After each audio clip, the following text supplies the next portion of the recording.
Welcome to another Thursday night on the grind. So let's jump right into this, man. I want to start out with Print Signs and Designs. These guys are the guys that did all of the T-shirts and stuff for the 2021 National Biker Build-Off I did. You got to reach out to them. They do printing, apparel, signs, promotional items, vehicle graphics. They do it. They do it all. So reach out to Print Signs and Designs at 856-453-0336 and tell them Kevin with the grind sent you. Next up is our good friends over at Squealing Pigs Audio right here in Baytown, Texas. They do everything, man. They're awesome. Building bikes, do some paint work. They do their own powder coating, stereo system upgrades, all the way to competition stereo systems. You got to reach out to them. It's Lonnie Rebels at Squealing Pigs Audio and tell them you heard about them from the grind. Next up, of course, you guys know this, Urban Rides Magazine, Mr. Daniel Roby and the guys. What can you say about this magazine? These guys are awesome. They go to almost all of the rallies across the country, featuring the best bikes, great articles. They have industry insiders that actually write articles and stuff for them. Hell, I've even written an article for them. Huge supporters of the grind, and I'm huge supporters of them. Go online to urbanridesmagazine.com and get you a subscription. Next up is Thunder Roads Magazine, Indiana and Northern Illinois. Another great supporter of the grind. The Thunder Roads Magazine is came on this year, but I'll tell you what, when I got their magazine in my hand, I was just so impressed by the quality of the magazine, the effort that must have gone into it to make it that way. They also go to a lot of rallies, do a lot of articles, do a lot of pictorials with some of the best bikes in the country. You got to go over and get you a couple copies. But check them out, Indiana and Northern Illinois Thunder Roads Magazine. Next up is, check it out.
All right, everybody. So, holy shit, there's a lot of people here tonight. What's going on, everybody?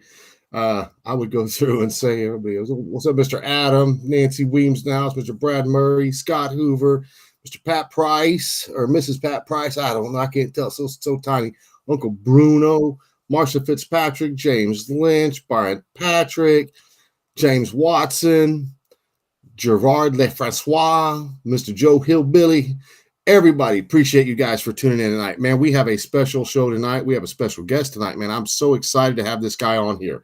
The reason I'm bringing him on here is because, A, I'm a fan of his. I love his work. but I wanted to get somebody in the industry that I knew was respected, knew what they were talking about, to bring them on here. So let me preface this by, typically, I don't like painters. I never have, because I've never gotten good painters that do what they say they're going to do it in the time they say they're going to do it, and do it for the money they say they're going to do it. But this is one of those rare individuals that has just proven me completely wrong. There are good painters out there that do what they say they're going to do it in the time frame they say they're going to do it, and give you the quality that's way above and beyond what you actually pay for. Everybody, please welcome Mr. Chad Hampton from Hampton's Designs. What's up, buddy? What's going on, man? So you didn't know I was going to say I don't like painters, did you? Yeah, I don't like them neither. No. He's I don't like them either. No, I've just, over the last, I don't know, let's just say 15, 17 years, every time I've needed a paint job or needed something painted, it just seems like I've always gotten screwed somehow, some way. And only in the last year or two have I finally gotten to the point, I know what I want, I know what I'm willing to pay, and I just give the painters such a hard time that I think I scare them, and they're like, well, fuck, I'm got to make sure I get this shit right for this guy. Because so my personal painter, Patrick Cooper, great job. My other buddy, Brian Barber, does a great job. But I wanted someone on here that doesn't know me personally, that I could literally break it down and talk to, because I don't see how y'all make money, first of all. I've never understood how a painter can make money, because you have to deal with shitheads like me. And I say that very honestly, because I don't know what goes into a paint job. I don't know how long things take. All I know is how long it takes to do something with a rattle can. So I expect so much of y'all, but I don't really understand the process. I don't understand what you do and how you do it. So when I hear what, industry prices are from this guy to that guy, I kind of get a feel for it. Then I start thinking, how long would it take me to do this? How many years do you have to suffer to get to the level that you're at? And how do you make a living doing it? Like you, how long have you been painting? That's all I've ever done my whole life, man. And it's funny that you say that about getting screwed over on painting and stuff like that. That's really the whole reason that I'm even doing what I'm doing, man. I never really said I wanted to do this for a living or anything like that. But back when I was 14, 15 years old, I mean, we used to be into custom cars, really like mini trucks and stuff like that. And me and my dad was building some trucks and stuff, man, and we had them painted and stuff. And the same thing, we would get screwed over, and it'd take 10 times as long, and then you get it back, and it was an absolute mess. So after doing that, several times, I was like, man, I'll just figure out how to do this myself. So when I graduated school, I went to school for paint and body work, and that's all I've ever done my whole life.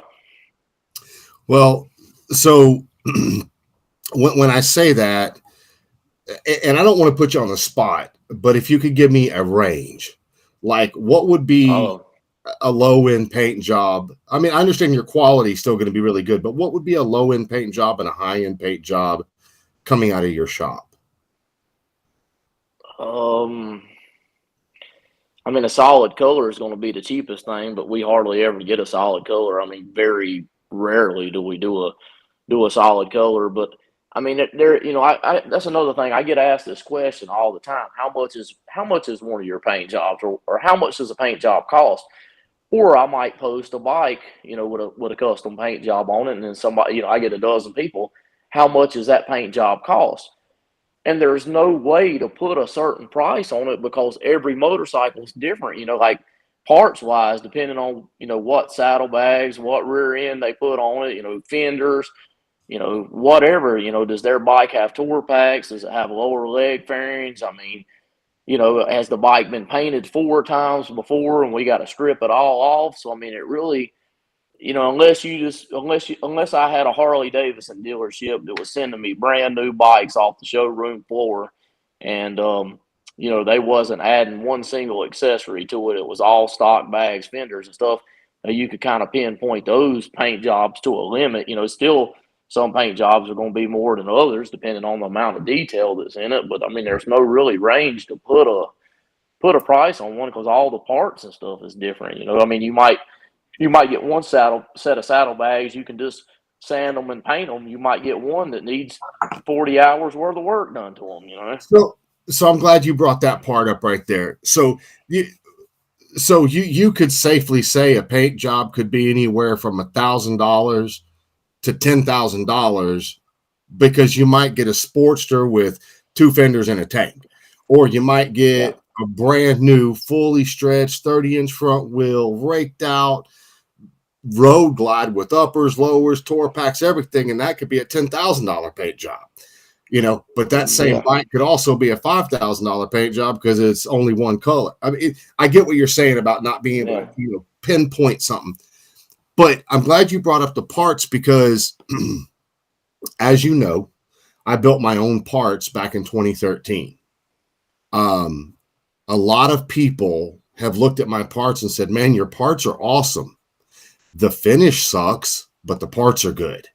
What you should have done is you should have made your parts, sent them to a body shop, had them worked, and then had them painted before you pulled your molds. But the quality of the part is really good. It's just going to be a lot of body work to get the paint to look good.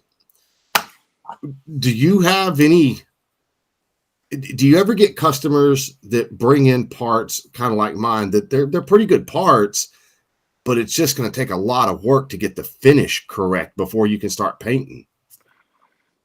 Oh yeah, all the time. I mean, not stuff that they have made themselves. I mean, every now and then we'll get something that somebody's tried to make themselves. But I mean, yeah, I mean, we get stuff in there all the time, man, and that's used to back starting out. I mean, 10 years ago, I mean, we were basically doing them for the same price across the board. I mean, whether the bike had been painted before and we had to strip it, or if it was brand new parts, a paint job was a paint job. But I learned quick that what I'm saying, you can't do that. You can't spend you can't paint one for one price and you spend 2 days on it, and the next one you spend 2 weeks having to strip all the paint and stuff off. But yeah, I mean, we get stuff in there. I mean, on a daily basis, man. That's just, and a lot of it, man. Sometimes just needs so much work that I mean, as bad as it is to say, it's not even worth messing with because you can't charge them enough money. I mean, there's no way to be able to even put a price on how long it's going to take you to get the stuff straightened out.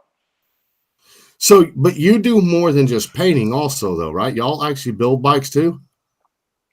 We do everything, man. We do powder coating in house. We do the painting in house. We build bikes. We do service work, oil changes. I mean, pretty much anything. I mean, about the only thing that we don't do in house is cover the seats, and we got a guy that does those for us. And we don't really get real big into motor work. We do stereo work, but not like competition grade stuff. I mean, we'll give you a nice system that you can hear, going down the road at 80, 90 miles an hour, but we're not going to give you anything that you're going to go out and kill a stereo competition with. Yeah. So I hate to put you on the spot like this, but and I'm going to do it all night long. So let me go on. I'm going to apologize right now for putting you on the spot. How about that? So when you first started out doing the paint jobs and stuff, you told me a little while ago you were like 20 or 21 when you started your shop, or was that right? Well, when I started my shop, yeah, when I started my own shop, yeah, but I mean, like I said, we was in the car show stuff. So, I mean, I was, trying to do stuff at 15, 16 years old, didn't have a clue what I was doing, of course, same thing at 21, 22. I mean, it's kind of one of them things you think you're learning some stuff and you think you know what you're doing. And 2 or 3 years later, you look back, you're like, damn, you didn't have a clue what you was doing. So, but I mean, I've been doing it since I was 15, 16 years old. But yeah, I opened my own shop in about 2002. Wow. So, Jesus and then I Christ. actually I had it for a little while. And, at that time I was just, a 21-year-old kid and my mind wasn't on owning my own business. So kind of run it for a little while and then kind of just working in body shops, fixing wrecked cars, doing collision work and stuff. And then, kind of just let my shop just kind of fade off really because I was just, a kid running the roads and, doing stuff and enjoying life, I guess. Besides trying to run my own business, and then eventually kind of got back into my business thing, and I was working a job at a body shop as well, and kind of done both for several years until my kid was born. And then when my kid was born, I just said, I couldn't do both. So, hell, actually, the day he was born, I quit my job and just went to my shop full time. And it was just sink or swim. Yeah, pretty much. The It was kind of crazy. The place that I was working at, man, they had a messed up type policy, man. It was really weird, but they had like you could take a maternity leave, which hell, even though I wasn't the one that was having the kid, but they still had it in place for, the husbands and stuff like that or whatever. But you could take 90 days off, like a FMLA type deal or whatever. But they Yeah. knew nobody could ever do it because who could afford to be out of work for 90 days without a job? But I had my own shop going at the time, so that's what I told my wife. I said, well, when we had my kid, I said, I'll just take this 90 days off and see if I can make it on my own. And if for some reason I can't, I've still got a job to go back to or whatever. And man, they found out what I was doing, and the manager called me in. He's like, man, you got to make a choice one way or another. And he was wanting me to come back to work. He thought I was going to come back to work. And I was like, well, he was, kind of an asshole about the whole thing. And I was like, well, if you're putting me on the spot like that, I don't guess I'm coming back. That's what I done. I quit right there. That bit him in his ass and helped you out. So, Yeah. walk me through this. On a standard set of bags that you get now, the stretched bags and the stretched fender tank, and how long does it take because I know that there's a bunch of different parts people can buy and bring, but on a regular basis, I mean, you get a good feel for what's good quality parts, what's bad quality parts. Let's just split the hair and say just some parts right down the middle.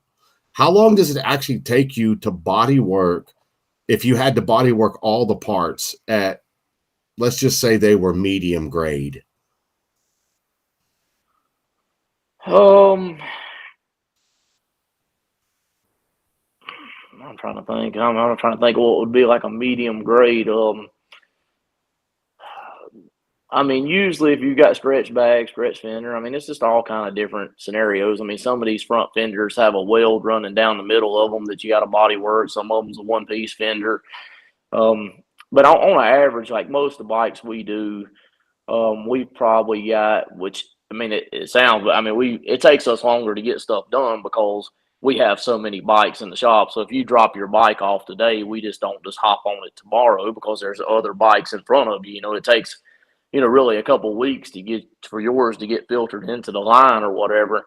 But on the prep side, I got a guy that preps for me, man. He's really, really good. I mean, he's done it his whole life too. Actually, me and him's worked together our whole life. I mean, we went to high school together, and we've had jobs together since we were out of high school. But I mean, he's good, and on the average bikes that we do, he can have them ready to paint in uh usually on the average about 3 days. He can have it ready for me to paint it.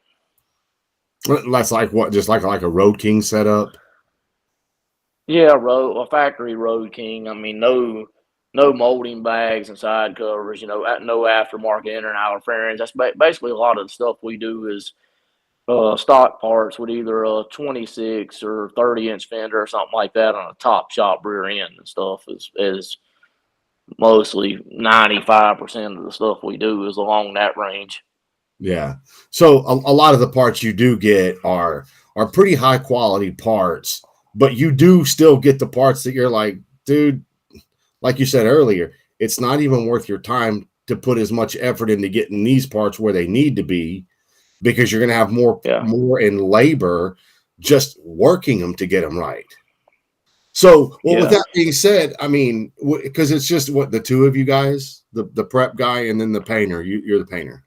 Yeah, well, we got several guys that work in the shop, but as far as on the paint work side, I've got one guy. He does all the paint and body work, sanding, priming, prepping, whatever, and he gets them ready for me to paint, and then I do all the paint work.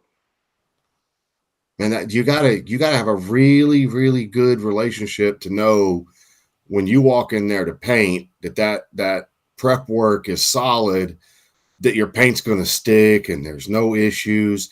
That, I mean, I guess having a professional on that side of it, it's like, a fine oiled machine. If he weren't there and it was just you by yourself, how long would it? I mean, could you do it as efficiently as he does it, or no? Um, yeah, I mean, yeah, I could, but I mean, he right now he's probably, he'd probably be a little bit faster than. Well, I don't know faster, but I mean, he probably do a little bit better job than me just because I mean I've been painting them for I mean motorcycles I've been painting them for 10 years, but he's been with me. I guess probably going on about 8 years now that he's been with me. So he's been doing all the prep work. I mean, depending on the times, I'll help in there. I'll hop in there and help him sand one or get some stuff done, whatever it takes to keep the ball rolling. But Right. yeah, I mean, he's a huge part of the business, man, because I don't have to do I don't have to go in behind him, man. I don't have to question anything. I don't have to hold his hand. He don't never have to come get me and ask me any questions. I mean, he knows what to do and how to do it and how to do it the right way. And it's just there's no questions asked about it. Well, and the only reason I say that is because I'm trying to get a feel. Because, man, I don't know if you know this, but this whole show that I do was started because of a painter. And when people tell you, hey, look, hypothetically, I've got a Road King with a tour pack. So you got a nacelle, a front fender, chin spoiler, gas tank, side covers, bags, lids, fender. That's what you're painting. Oh, yeah, man, I can paint your bike like this. And, I can do a little bit of airbrush and work on it, make it look cool. It's going to be $5,000. Okay, cool. How long is it going to take you? Man, it's probably going to take me 6 weeks. Okay, cool. Well, 6 weeks come, no bike. And then you just get blown off and blown off and blown off. It's not even like when you talk to the guy, they don't explain to you, okay, so on Monday, I opened my business. On Tuesday, I got a paint job. You came here on Friday. I've got work that came here before you. So I can't even start your bike until X amount of time. They don't say that to you. I don't understand why they don't say, okay, well, I know you're dropping your shit off, but I can't start your shit for 2 more weeks. No, we tell them that just straight up front, man, and a lot of people probably think I'm an asshole, really, to be honest with you. But I mean, luckily we're fortunate, man. We stay blessed. We stay, slammed busy, man. And that's my only downfall in getting stuff done is because we stay so busy, covered up. Like, and I used to try to do. I haven't come out with a good way to do it.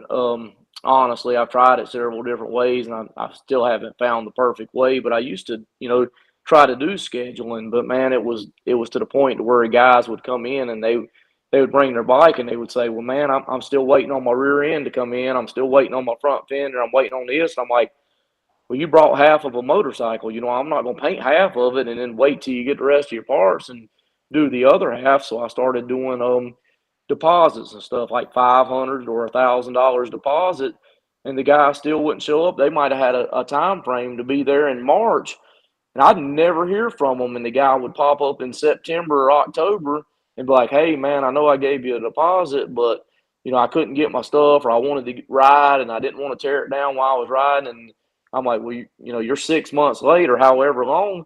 And then they would want to fuss and argue with you about the deposit. It still should be good, or this and that. So then I tell people now it's like the barber shop, man. When you walk in, if there's 2 bikes in front of you or 12 bikes in front of you, you just wait your turn.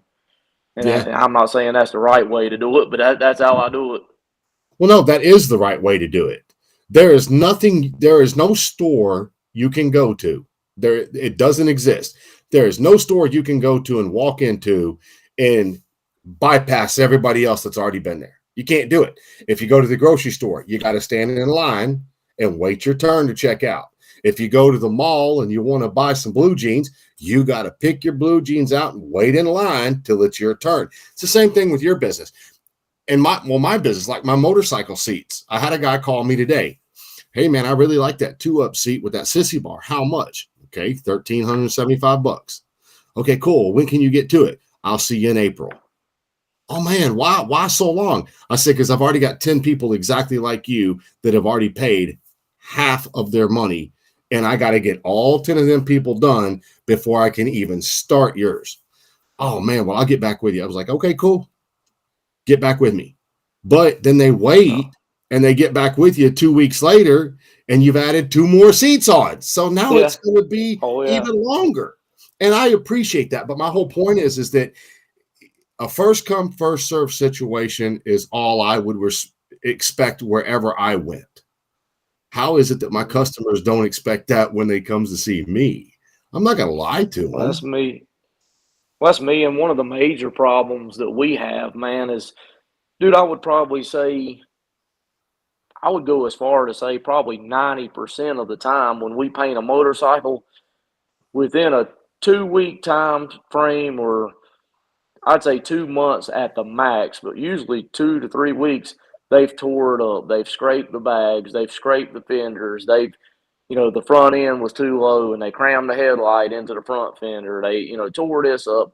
Well, their bike had been there while they were waiting to get a paint job. Well, no, they've only had it back 2 weeks at this point. So now they're like, well, man, I waited forever to get my bike painted, man. And, now it's messed up. I don't want to, the bike's too nice to ride around with the stuff scuffed up or scratched up. So, and at that given time, I've got 20 other people waiting in line to have their motorcycle painted. And they want you just to drop everything that you're doing, and just the whole shop comes to a stop to fix and repair their stuff. And hell, a lot of times we do it and fix and repair the stuff, and hell, within 2 weeks they've tore it up again. But usually at any given time, we've probably got 7 to 8 at a minimum repair jobs, fenders, bags, and stuff that's scuffed up.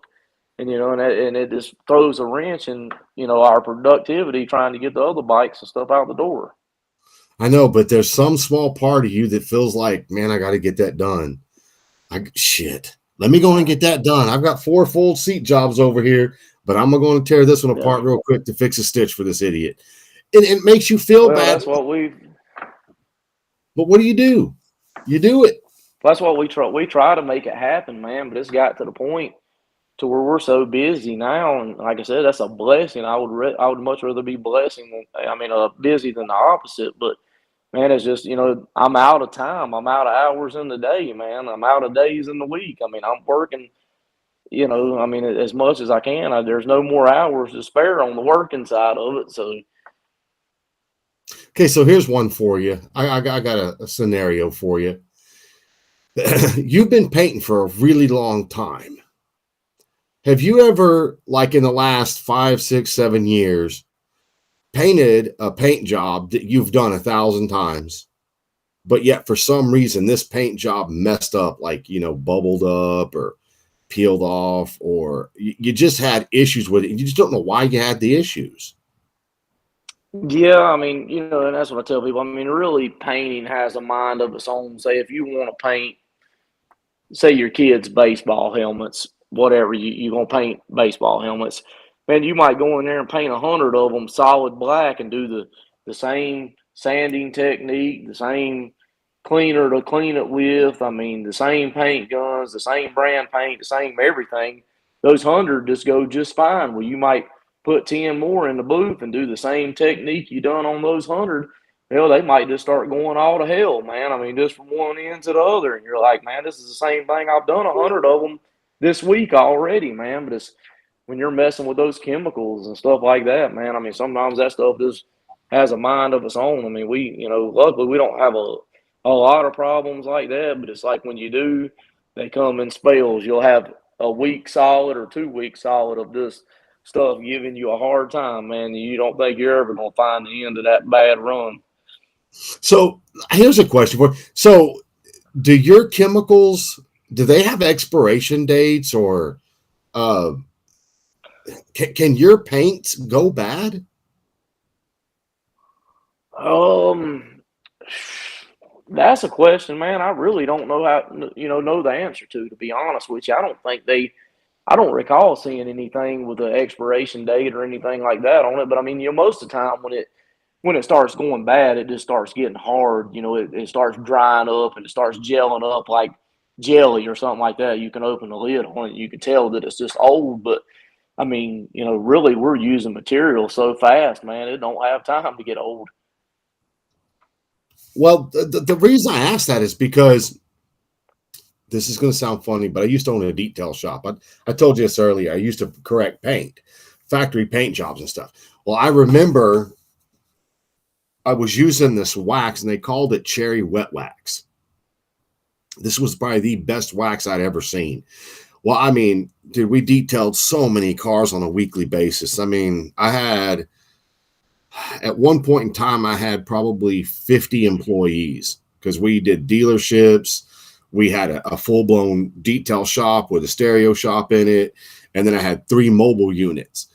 Well, I remember one of my guys was out and he was like, dude, I was waxing these flipping cars. And this wax was made to be applied in the sun because when you're mobile, you don't always have a canopy over you or stuff like that. So normal wax cannot be applied in the sun because it dries so fast you can't get back to wipe it off. Anyway, so it's the only wax we ever used. And man, I'll never forget this. It's like it happened yesterday. He calls me. He's like, Kevin, you ain't gonna believe this shit. We were waxing these cars, and I always had 2 employees. So one guy would do one half, the other guy would do the other half. So he's waxing and waxing and waxing, and his whole side of the car literally hazed over. Well, the other guy did his half, and it didn't haze over. It just stayed wet. It would never, you know what I'm talking about? It would never haze so that you could polish it off. It would never do it. And it was out of the same exact bottle. And he had done 4 cars like that. It screwed all 4 cars up. We literally had to take them to a paint and body shop and have them fix the paint with the wet sanding and all that stuff. That's when I got into doing that stuff myself. And that's the only reason I asked that is because I don't know that paints have expiration dates, or man, maybe the chemical compositions can break down. Yeah, I don't think they have expiration dates. I mean, like I said, you can just tell something when you take the lid off of it. I mean, it's gummy or gooey, and it looks like a jar of jelly. You can tell that you're not going to be able to spray it. But Yeah, Michelle it really Rowe, just depends on we're talking to really Chad just depends on Hampton how from it's. Hampton's Designs. She was asking who you are and what are we talking about? Why are we talking paint? Yeah, I can't see any comments. Am I supposed to be able to see them on my side? Because I can't see them. Well, I don't know. Some people can see them and some people can't. So it might be your phone. I don't know. But yeah, dude, you're gonna want to definitely go back and read some of these comments because they're saying a bunch of stuff, and you have painters on here. So, but anyway, so well, I kind of get that. So I know we talked about so much stuff earlier, but one of the other things I wanted to ask you. So when you first started, did you actually just go out and just like rent a shop, or did you start in your garage, or I mean, how did you actually start your business when you started it? Um, I'm trying to think. I would just, really just play around, I guess, at the house, outside and stuff like that. But when I graduated school, I went to school for paint and body work and stuff. And my dad, he actually had a buddy that had a shop. And that's what I think I was telling you before. I don't remember if we was live then at the time or whatever. But so we went in and we rented that shop, and my dad actually put a paint booth and all that stuff in it. But at the time, like I said, 15, 16, 17, 18 years old, I was just piddling with cars, just out in the driveway, basically, spray bombing them or whatever. Didn't have any kind of knowledge or whatever, but just like to kind of piddle with them or whatever. But my dad actually put me in that shop when I was about 20, I guess about 20. Yeah, probably 20, somewhere around in that range. But at the time I was younger, and man, I didn't, really care about owning my own business. I had an interest in it, but we just, never really pushed it hard enough because instead of, trying to run a business, I was just more worried about being a kid, running the roads and cruising the boulevard and being a kid or whatever. So we kind of let that shop go. And I started working in a body shop, just fixing collision, wrecked cars and stuff, and doing paint work in the body shop. And then, so then I actually started tinkering back again at my grandpa. He had a garage at his house, and I would go out there in his garage on the side and just work on cars and really mini trucks and stuff back then, and do it out of his garage. And then finally, just after doing it, I done it in his garage for I guess a couple years, maybe 2 or 3 years, maybe 2 years, something like that. And then I was like, well, I've grown up enough now that I can, open a shop now, and I'm not worried about the things I was worried about when I was 20 years old, as far as just, having a good time. So I actually went in and got another shop again. So, I mean, I've pretty much done it, my whole life, but I worked at other shops and kind of worked for myself too. So kind of just hopping around, at the beginning stages of it. Well, the reason I'm asking you these things is because, like you said, you went to school, like you did it in high school. You were in the auto paint and body in high school. In high school, I did the auto mechanic side of it, and my best friend, he did the paint and body part of it. And you learn so much in school, but that's all you're going to learn. Then when you Dude, get out, I can honestly say I didn't learn a thing in school. I mean, as far as that, that was just a complete and total waste of time. I mean, I had the guy that I had for a teacher, man, he was very skilled, old school guy, man, but he was right there at retirement age, man, and he just didn't. He just you let the took it for kids the do easy whatever they credit. want to do. You took that Yeah, class he for the just easy credit. Nah, he just let them do whatever they wanted to do, man, because he was right there at the retirement age. But he was a bad man, dude. I mean, he could do some stuff, but he just was just burned out on it. Tired of messing with us. So, I mean, it was just a waste of time to go to school for it. I didn't learn until I started working in the automotive shops, and really a lot of you learning stuff is trial and error, man. A lot of times you'll get guys that's good and stuff, and they're cocky and they're arrogant, and they don't want to teach you anything. They don't want to teach you the tricks or the stuff like that. A lot of it you just end up having to figure out on your own. But don't you think that makes you appreciate it more? I mean, I like to call that paying dues. Once you figure something out on your own and you really figured it out, I think it gives you a better what's the word I'm looking for?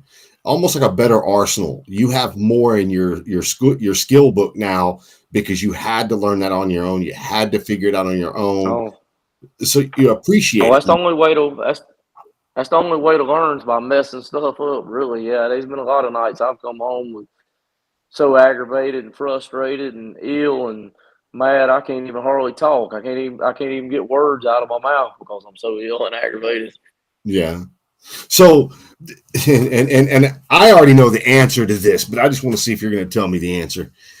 So, when you first started painting in your own shop, how often would you raise your prices based off of what you thought your skill set was?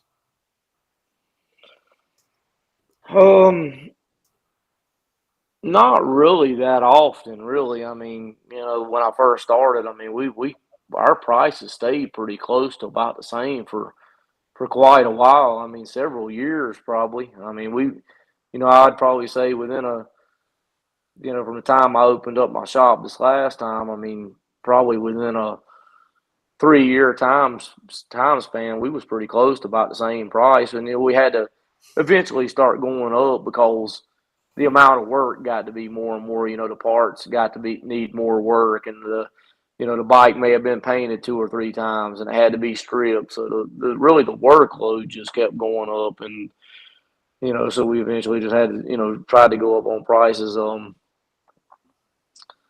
But yeah, I mean, there for the first little bit, I mean, we kind of stayed consistent. I don't really feel like I've went up because of my skill set, so to say. I just think I've went up on pricing because the amount of work that it takes, the hours that's got to Ding, be ding. put into it and stuff. Okay, so you said it kind of.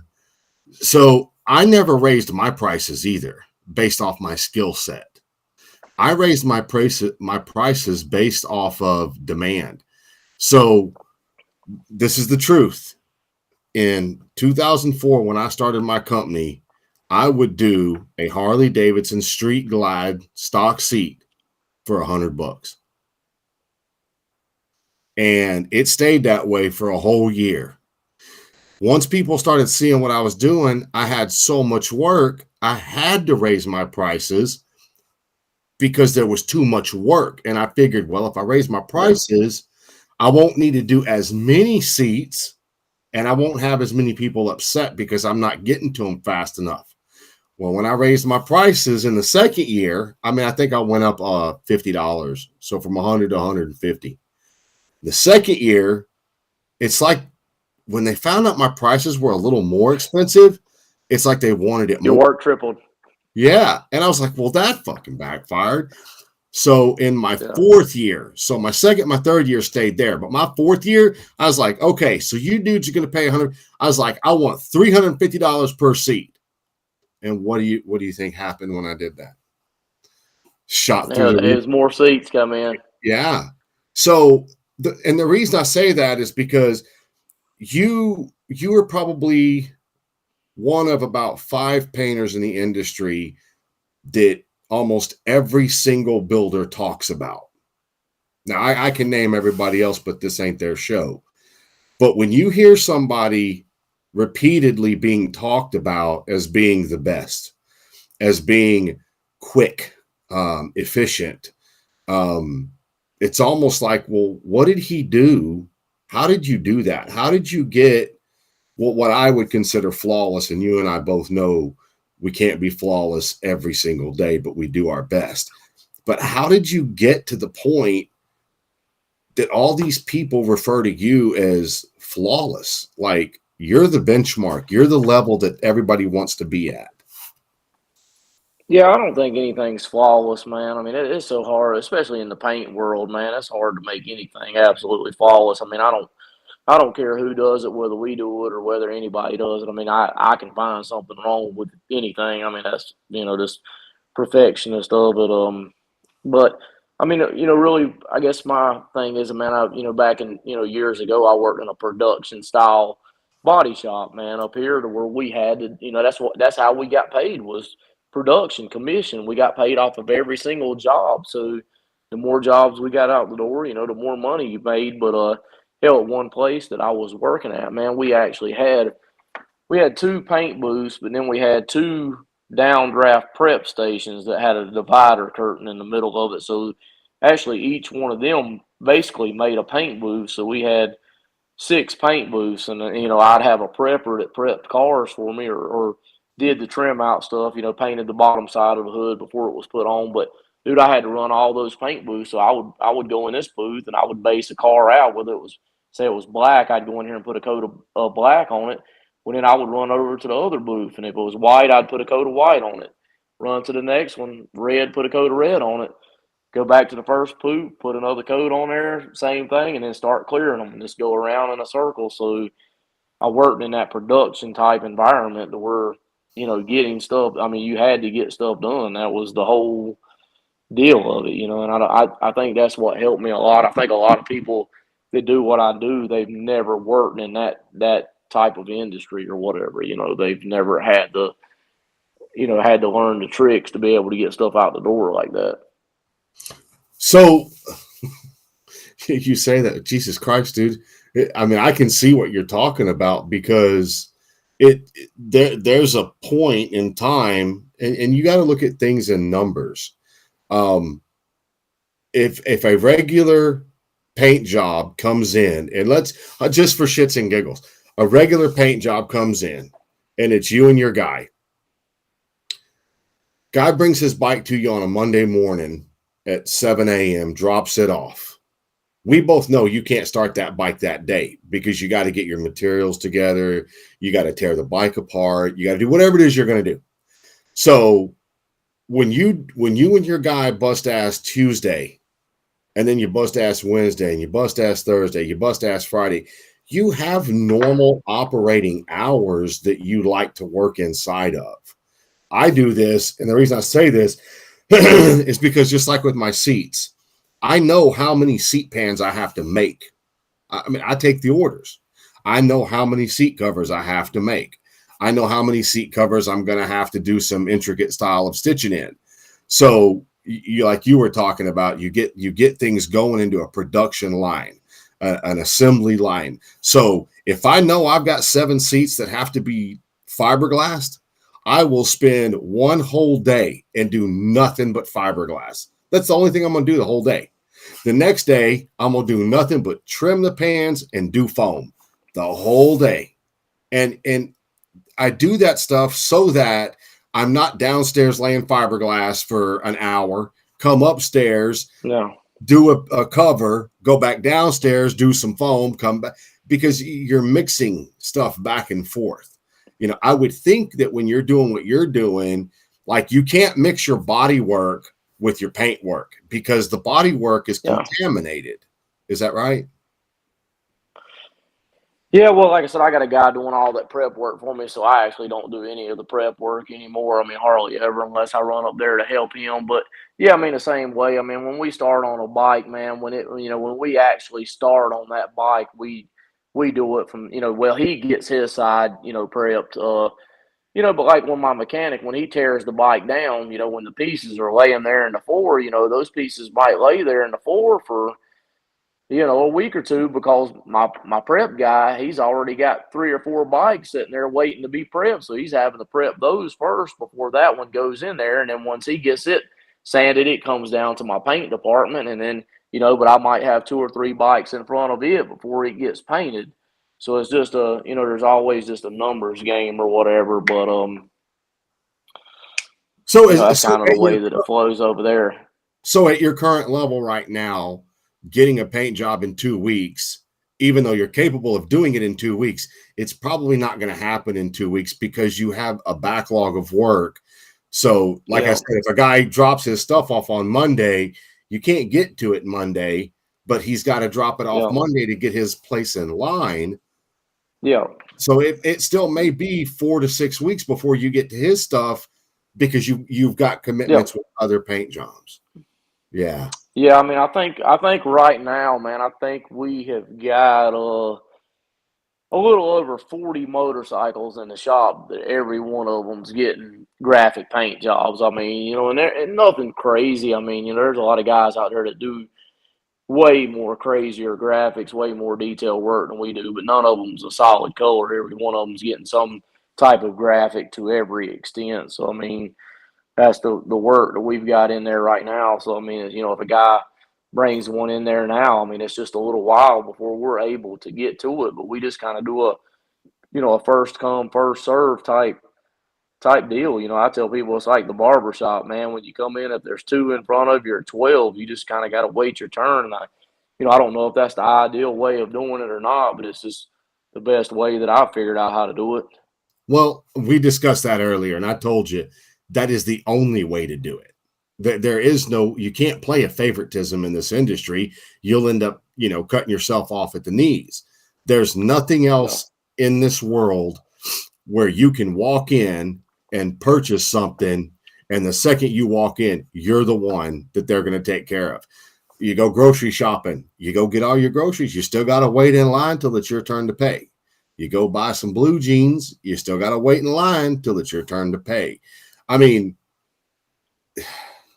dude, that rule applies to everything in life. It's first come, first serve. Yeah. And first come, first serve is the only way you can actually stay in business because people get it. People understand, well, oh, I see you're working on 2 paint jobs right now. How many more do you have? Well, I got 5 more that I got to do after these 2. So you're actually looking at, if it takes 2 weeks to do 1 paint job from beginning to end, you got 5. Okay, dude, you're going to be safely 5 Yeah. weeks out before I can start you. And I Yeah. think they get it. I think they understand that. Yeah. You know what I'm saying? Yeah, probably on an average, man, when something is dropped off at my shop, just because of the workload, it usually takes about 8 weeks to get it through the door. Now, let's just say, for instance, if you brought a bike in there today, and for some reason, we didn't have any work, and I was just sitting there waiting, saying, "Man, I hope Kevin brings his bike today. We don't have anything to do." If you brought, and it depends on the parts, like I said.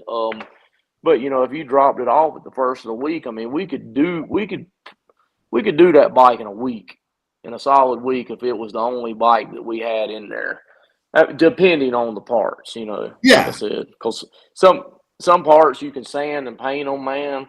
Some parts need damn 2 weeks worth of body work on them. Yeah.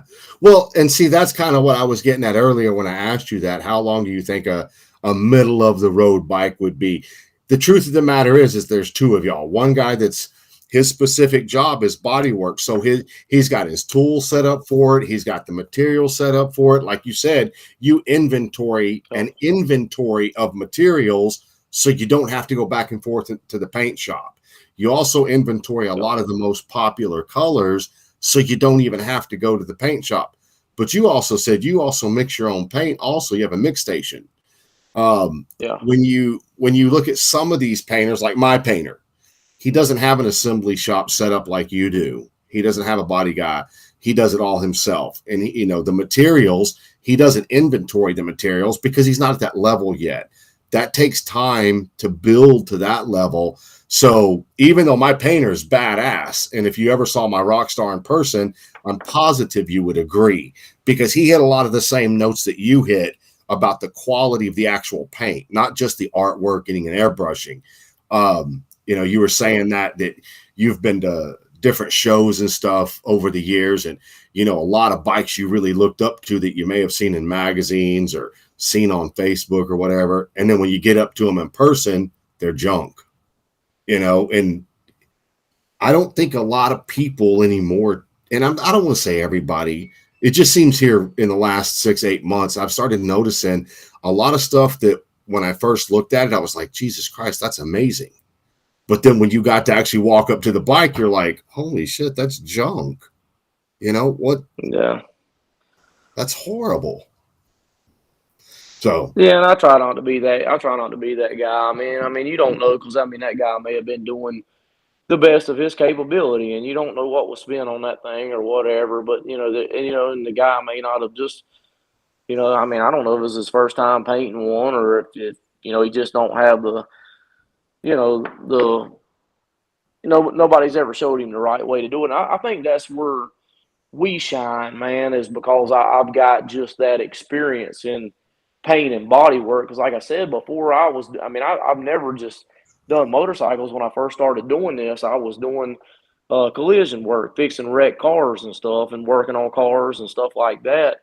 So, like, before I ever started custom painting motorcycles, like, man, I was just, a badass painter, man. I mean, if you wanted, if you wrecked your car and it needed a fender and a hood and a door put on it or whatever, you brought it to me and we would fix the car, and, I could just paint my ass off. And I've tried to learn, some of the artwork along the way, to where I feel like a lot of the guys that do what I'm doing, they've never had any paint and body work experience and stuff. They're just artists. I don't really consider myself to be an artist. I mean, a lot of people's like, "You're crazy, man. You're crazy," but I don't, because I don't.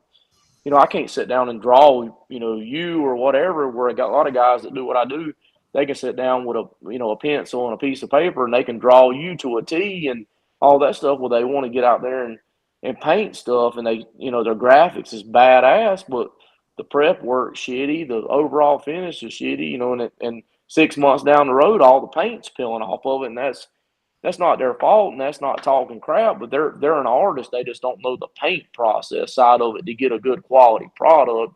To whereas I'm the opposite, man. I'm a painter. I can paint my ass off. I've just tried to learn the artwork side of it a little bit. yeah. Now, it's funny you said that. Do you ever subcontract the airbrush artists and stuff to come in and do stuff like that for you? Or you only No, offer we what do you're all the capable of? yeah, we only offer what we're capable of, man. We don't outsource anything. I mean, everything we do in house. I mean, but I don't ever have anybody. I mean, I hardly ever have anybody coming to me wanting the airbrush work. I mean, people come to us for what we have to offer. I mean, every now and then I'll get a guy that, he's got a bike that he wants, some kind of Star Trek theme or something, with spaceships and stuff airbrushed all over, or something crazy. And I'll just tell him, that's not the type of stuff we do. And I guess I need to learn to let up on that end or whatever and get some other people doing some work, I guess. But it's hard for me to vouch for somebody else's work. I hate to, I'm not going to take something in my shop and then send it to somebody else to do it and then me not know what kind of quality that they done or something like that. And then 6 months later, all the paint's peeling off of it. Yeah. Well, I get that. And that's the funny thing is that most painters that I've spoken to over the last, let's just say 4 years since I've been doing the show, is you have painters that are really good at laying down paint jobs. Then you have what I call the line guys, the guys that, man, they can lay out some seriously badass line work. Then you have the portrait guys. I've not really seen anybody that's good at all three simultaneously. They're good at two of them. I agree with that. But they're not good with all three. And I think it has something to do with, if you're a line guy, Trulers is the place to be. And I mean, they've been a sponsor for a long time, but Trulers helps you lay your lines out in so they're even, they're symmetrical. But you take that same guy that's really good at laying out a design with tape and tell him, hey, I want a portrait of my pit bull, and he's like, well, okay. And when he makes an effort to do the pit bull in his own right, he did a great job. But in the real world, my 3-year-old could have done better. Do you understand what I'm saying? Yeah. Oh, I agree. I agree with that. I agree with that 100%. I see it all the time, man. I got a guy now. He's a hell of an airbrush artist, man. He can airbrush whatever you want. But we got a bike shop, man. They try to get him to copy 90% of my paint work, man. And he's an airbrush artist, and he tries to copy my line work. And you can look at it, and I'm not talking crap, but it just looks like a cheap, cheesy knockoff. Well, see, that's what I was saying. So if the guy's really good at airbrush work, I think I would make a deal with the guy and be like, look here, dude, you suck at line work. I suck at portrait work. Here's the deal. If you get a bike in, I'll do your line work for you, but I'm going to need you to do my airbrush work for me. I don't get a whole lot of airbrush work, and you may not get a whole lot of line work. But if we work together, we can offer more to both of our customers.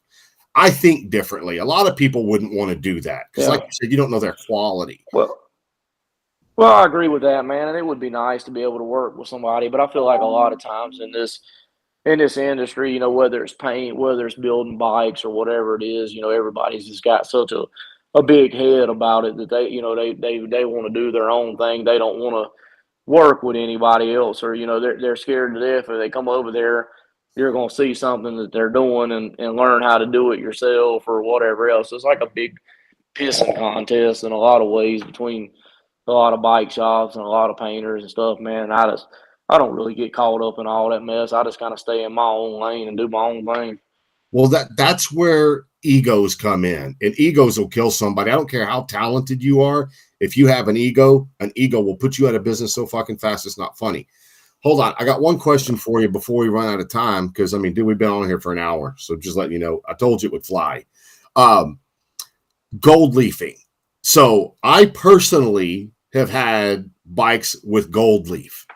And I'm going to tell you right now, I don't understand how some people are so flawless with gold leafing. And let me explain why I say that. And other people suck at gold leafing. The reason I say that is because when you gold leaf, from what I've been told by multiple painters, you have to brush on the glue. I know there's a name for it, but you brush on the glue inside the line or the letters or whatever it is you're going to be gold leafing. Then you take the little thing and you push it on and you tap it with your thumb, pull it off, go to the next, and you apply the gold leaf after the glue has set a little bit, if I'm not mistaken.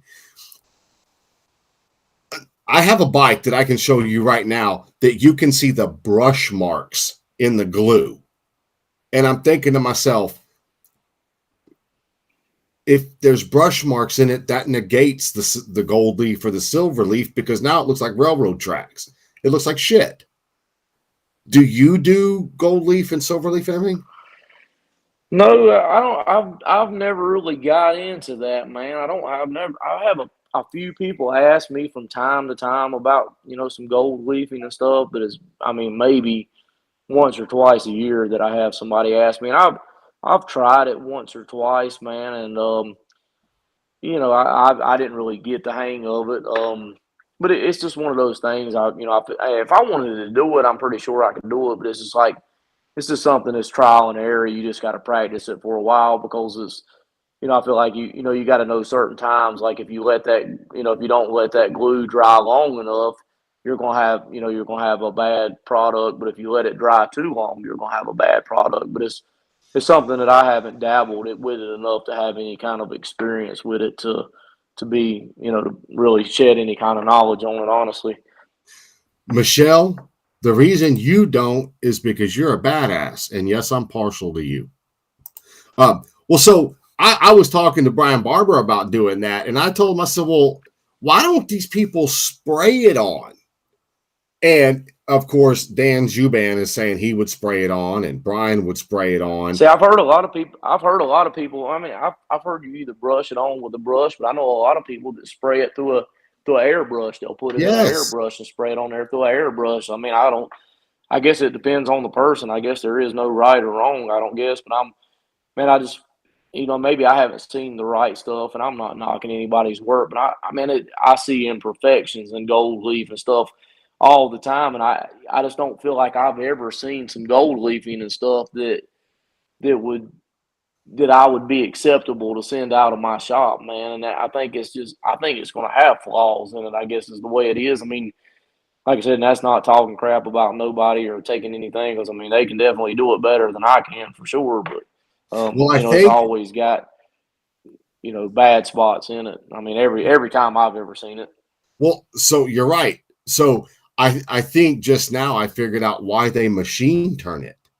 Because if you machine turn it, it takes the lines out of it. But the bad thing is if you don't stay in a perfect line with your machine turning, that looks like shit. Yeah, Um, but anyway, the only reason I asked that is because it's another form of artistry. It's another form of being, offering everything you can.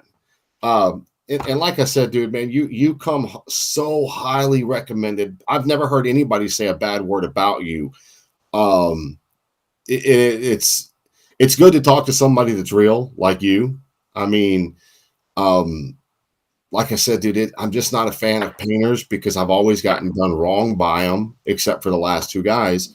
And I just never understood everything about painters. And I want to say thank you for bringing light to a lot of it for me tonight because, like you said, dude, you put a lot of years into the auto body side of it, actually learning how to do paint jobs. And I think that's yeah, one of those things that falls short on people. They just don't put the due diligence into learning the steps. Like if you got to do good foundation and body work, then you got to do yeah. good, primer and lay in the base coats.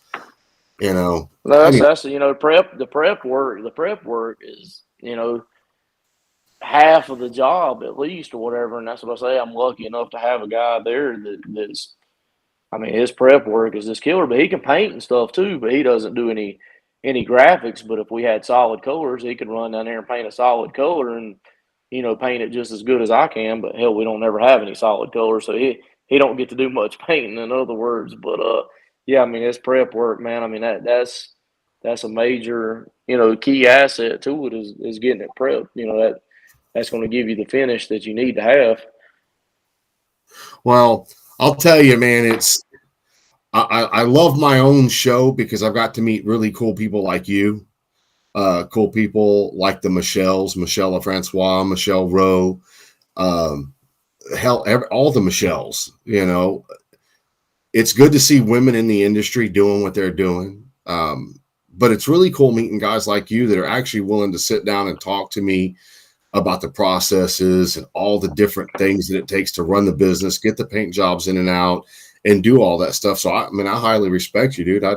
I would love to say I could send you something to get painted, but shit, you're in North Carolina and I'm in Texas. So Oh, dude, that don't mean. I mean, dude, right now, out of the 40 something bikes that we have in our shop, there's really none of them that's locally. I mean, everything that's in the shop is from Illinois, Ohio, Massachusetts, New Jersey, Texas. We've actually got two bikes in the shop that guys actually ship the whole bikes down from Canada. We've got a bike in the shop from Puerto Rico. The guy actually he had the bike shipped up to Miami.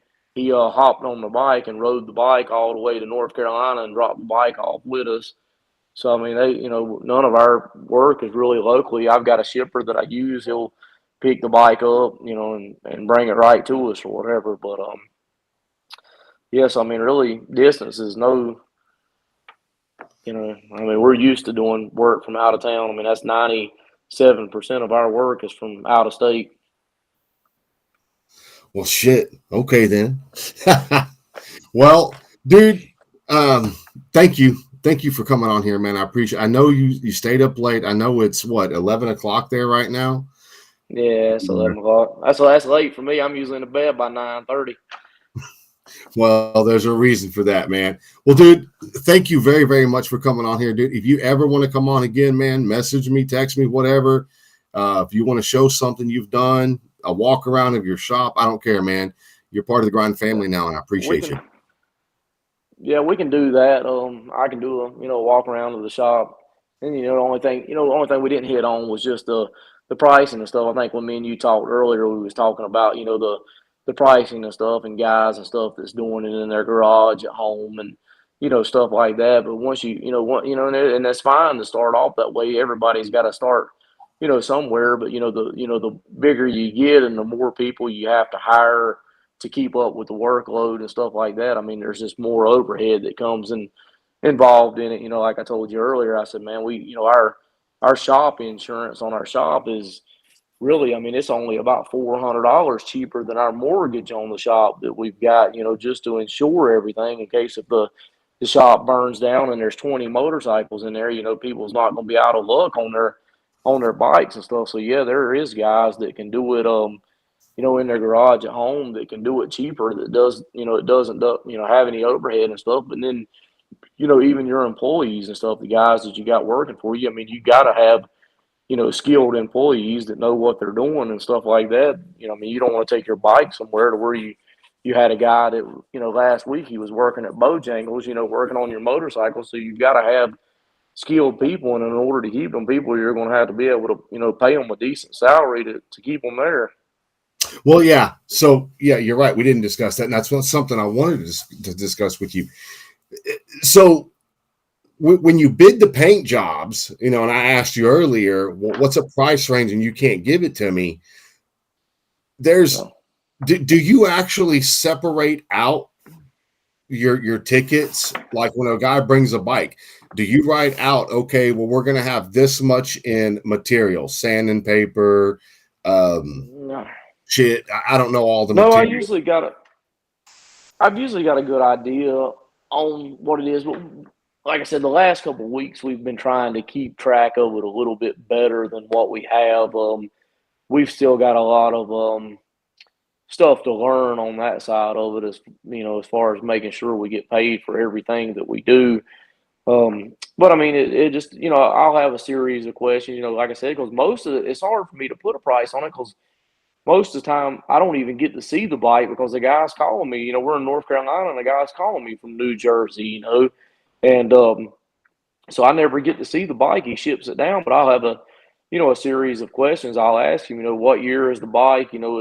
Is the bike stock? Is it all stock parts, or have you added, big, long, huge bags with a 30-inch wheel on it, or is it a stock interfering or stretched gas tank or whatever else? And and he'll kind of tell me the parts list or the brand of parts he's got, and we do it so often. Usually I know, hey, this set of bags is basically sand and paint. This set of bags here needs 4 or 5 days worth of body work or whatever. And then I ask him, are the parts new? Because you don't never know if a guy just ordered the parts and they're brand new in the box, or if that bike's been painted 3 or 4 times before. I mean, if it's been painted 3 or 4 times, and you're going to have to completely strip everything off of it, or if it's a graphic paint job that's on it now, you can't paint over the graphics because those lines are going to show up in the paint. So all that stuff's got to be stripped off of it. So that's why, a lot of people's like, how much, and there's this without asking at least, and you can ask a dozen questions and you can kind of, get a rough estimate and pinpoint it, but still when you get the bike in and you tear it apart and you see, hey, the bag's got stress cracks all in it, there's a dent in the gas tank, the crash bar slammed into the front fender and it's got a dent in it. So I mean, it's just there's not such thing as just a simple paint job. I mean, every bike needs a different amount of work to it just to get it to the paint side. Yeah. Well, that's the other thing I was going to ask you is that when you do finally get a paint job in there, and let's just hypothetically say it's a $4,500 one color paint job, and I'm just throwing a random number just to throw it out there. It's not real. Yeah. Have you ever broken it down and said, okay, this paint job took this much sandpaper, this much Bondo, this much labor hours, this much paint, and actually figured out what it really cost you material wise to paint a bike? Well, I can just tell you that probably 80% of the time, 85% of the time, we lose our ass on what we do. But we just, I work so many hours a week. That's the only reason we make money is just for the hours I put into it. But man, there's been jobs that we've charged 75 and $8,500 on, and you think, Jesus Christ, who would pay that to have a motorcycle painted or whatever? But we went back and actually figured up the time that my guy had in it. And there's a lot of bikes we used to do along. We've kind of tried to really get out of it because you just have so much time in it. You can't charge a guy enough money. But we used to do frames and swing arms and subframes and molding the chin spoilers to the frame and the whole nine on stuff like that. And we've charged a guy 85, $9,500 or whatever, and we went back and added up the actual time, not even materials, but the time that we've had in it. And if we would have just charged $45 an hour, it would have been $17,000. Yeah. See, and I told you that about me. I'm kind of meticulous when it comes to what am I making money wise. The other part of that too is that being the owner of that business, dude, you're going to pay so much in taxes also. So what you're actually making an hour to own that business, your employees probably make more money than you do. And I bet if you actually laid it down on paper, you'd be amazed. Oh yeah, I mean, that's what I say. Like the last couple of weeks, we've been trying to crunch numbers a lot more within the last, 3 or 4 weeks. I mean, we got to figure out, ways we can save money here and there, especially with the price on everything going up. I mean, our stuff is just like everything else in the world, man. Like gas, for instance. I mean, paint prices, sandpaper, whatever goes up weekly. So now it's hard to really keep track of it. I mean, you got to keep going back and looking at materials every week. And, if it keeps going up, then you got to find out, hell, if I'm buying this sandpaper from here for $40 a box, I mean, where can I find it cheaper? Can I find it over here for $25 a box? So it's just, we've been in that the last couple of weeks trying to crunch numbers and figure out where we can, save money all the way around business wise. I mean, we haven't really kept up with it, as good as we should have in the past, but we're trying to get more, on top of things now. Well, I know one thing, dude, like I told you, it's taken me 18 years, which nobody can see directly in front of me, is a 40-foot wall that's just got materials hanging all along it. So whenever a customer comes in, they have something they can look at and be like, well, I like that. Well, I like that. Well, I have that in stock. You still have to pay for that because I've paid for that. But it's taken me 18 years to build up an inventory so that when a customer walks in, they can look at something. I can pull it off the wall, whether it's a Corvette red ostrich hide, mind you, real ostrich, or it's a synthetic alligator I have hanging on the wall. They're both available right here. One's fake, one's real, but I still paid for both of them, and you're going to have to pay for that.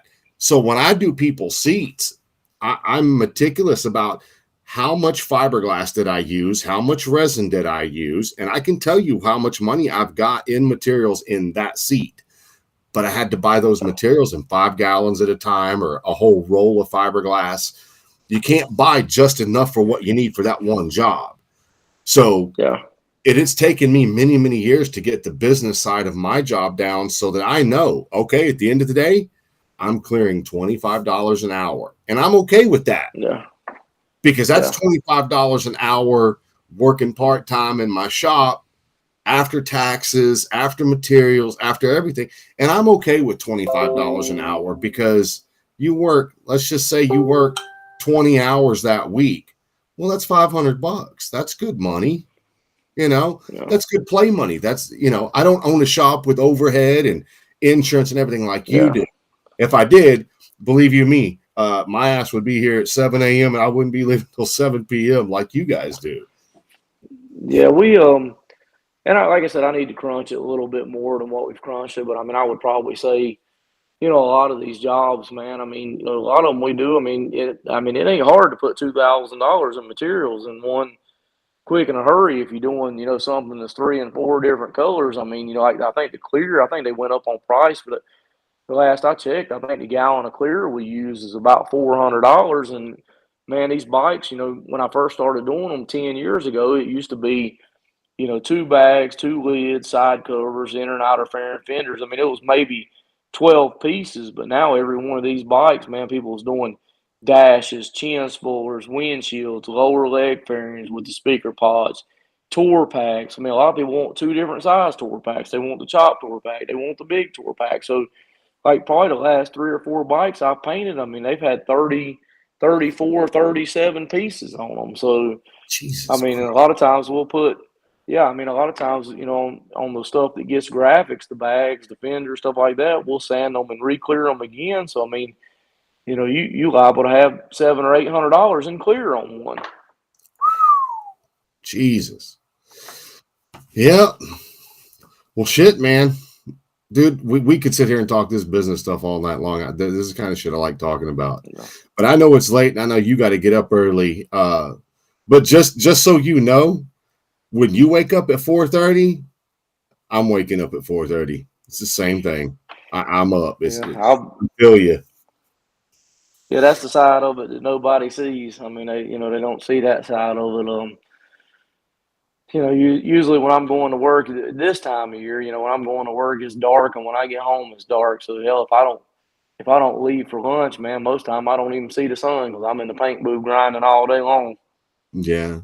Well, hard work pays off. But I also, you said something to me earlier that struck home with me is you make time for your family also. That's why you get up early to be with the kids in the morning. Then you come home at a certain time so you can be with your kids in the evening. And let's face it, man, I mean, I love what I do, but I'm not going to do this stuff till I'm dead. I mean, I need to go spend some time with my little boy and spend some time with my wife and, take some time off to go on a vacation Well, occasionally. well, that's the biggest. That's the probably one of the biggest downfalls of owning your own business, man. Your customers, they think that you should never take a day off, take any time off. Like, dude, the last time I took off was Thanksgiving. We went up to the mountains for Thanksgiving. Now, other than Christmas Day, I took Christmas Day off.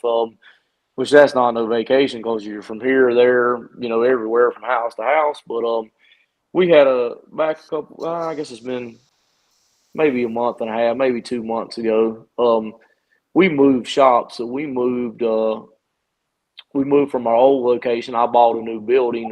We've been up and running in it, I guess, about 3 weeks now since. But we was down probably about 5 weeks moving because I mean, I wish we could have just threw everything in the trailer and moved it all, but I mean, we literally had to take the paint booth apart and disassemble it, move it to the new shop, put it all back together. But then once we got it together, we had to wait on electricians to come wire everything. We had to wait on the guys to do the exhaust work and bend it out the roofer to do the roof and everything. So we got a day to where it snowed.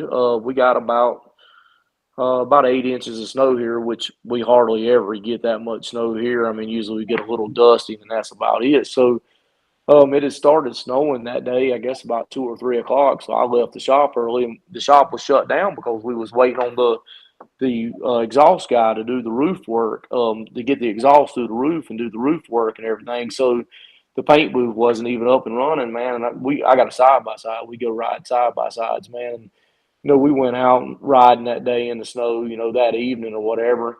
And because the guys couldn't work on the roof of the building because it was snowing, they couldn't get on the roof and do the roof work. And I posted a little video, I think, on my personal page. I don't really post anything, on my business page like that. But and then like a couple of days went by, and I put a post up on my Facebook page. I was like, man, just bear with us. We're moving, we're waiting on the people to finish the work on the paint booth and stuff. Some guy commented, he's like, oh no, he's like, it probably doesn't have anything to do with you out riding side by sides and stuff. Why you can't get people's stuff done? Doesn't that And I'm piss like, you man, off? like these people. Well, I mean, these people. I mean, dude, I work about 80 hours a week, and man, and people think you should. I mean, you shouldn't even go eat lunch. You shouldn't have no time to do anything. You should just work 24 hours a day, 7 days a week. Yeah, well, I can tell you right now, I ain't never going to do that.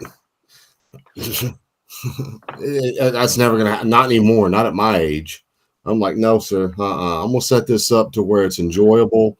If you want what I got to offer, you'll wait for what I got to offer if you have to wait. If you don't, man, I'll give you the number of 3 other seat guys. Yeah.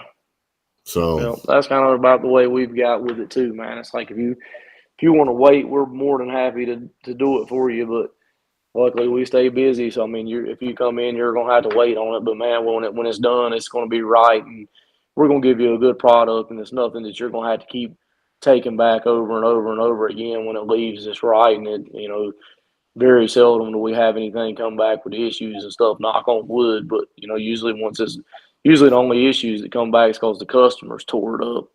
yeah, right on, man. Well, cool, dude. Well, man, I'm gonna let you go. We've been on here almost an hour and a half. It's so funny because I remember you telling me, "Well, man, I don't really know what all to say," and I was like, "What? You'll see." It's just like talking on the cell phone, man. And I appreciate you. You've done a great interview, very informative, and I appreciate that. Don't get upset. I did. This is the first time I've ever done it. This is the first time I've ever done a live. I've never done one before, so I'm a rookie at it. So just bear with me. Maybe a couple more, I'll have it down pat. Dude, I'll be real honest with you. You did freaking great. I mean, I won't say anybody's names, but I've had people on here before where, dude, 20 minutes in, I was done talking. I was like, well, there ain't nothing else to ask this person because they just don't want to talk. They don't want to let the information out. They're just not that kind of person. I mean, you did fucking great, dude.